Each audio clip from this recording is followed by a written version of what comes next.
स्वामी हरिदास भारती का परिचय। सबसे पहले मेरा परिचय देता हूँ। संवत 2009 दिनांक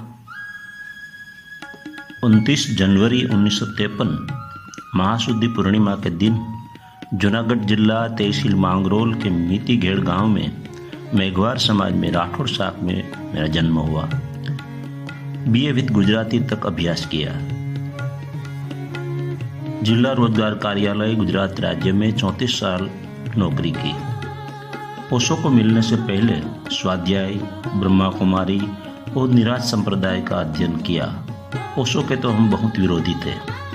सबसे पहले ओशो यानी भगवान रजनीश की मैं कौन हूँ गुजराती अनुवाद की गई किताब पढ़ी। बाद में संत रैदास यानी संत रोहिदास पर ओशो ने मन ही पूजा मन ही धूप नाम से 10 प्रवचन दिए हैं, उसकी किताब पढ़ी। फिर ओशो इंटरनेशनल कम्युन पूना महाराष्ट्र संघ के साथ पहुंच गए। दिनांक 9 जुलाई 1987 ओशो के दर्शन हुए। 11 जुलाई 1987 गुरु पूर्णिमा के दिन ओशो ने संघ में शामिल कर लिया और ओशो ने स्वामी हरिदास भारती नाम दिया। फिर ओशो ध्यान शिविरों का आयोजन करते रहे। ओशो की ओर से ओशो प्रेम कमल ध्यान केंद्र भी दिया गया। यात्रा संघों का आयोजन भी किया गया। ओशो की प्रेरणा से ईस्वी सन 1990 में ओशो भजन गंगोत्री नाम से 108 स्वरचित भजन की किताब प्रकट की। इसके बाद ओशो की ही प्रेरणा से संतों पर गुजराती में 7 किताबों प्रकट की गई। 1 मेरी नजरे मोती आया बाग 1 से 5, मोती मोंगा मूलना और हाचा चागर के मोती।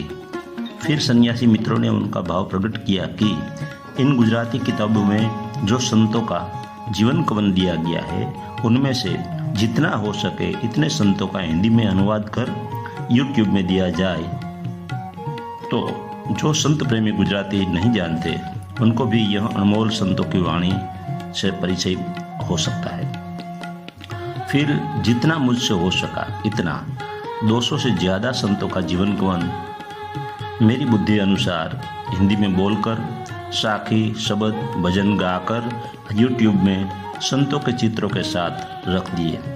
यह संतों के साहित्य प्रकट करने के लिए 15 साल भारत में संतों के स्थलों की मैंने मुलाकात ली। बहुत गुजराती हिंदी किताबों का अध्ययन भी किया। गुजराती में संत साहित्य प्रकट किया और 7 किताबें पूरे गुजरात में अनेक गांव शहर में पहुंच गई। YouTube में भी संत प्रेमी सुनते रहते हैं, यह मेरा सौभाग्य है। भारत में हुए संतों के समाधि दर्शन का सद्भाग्य मिला।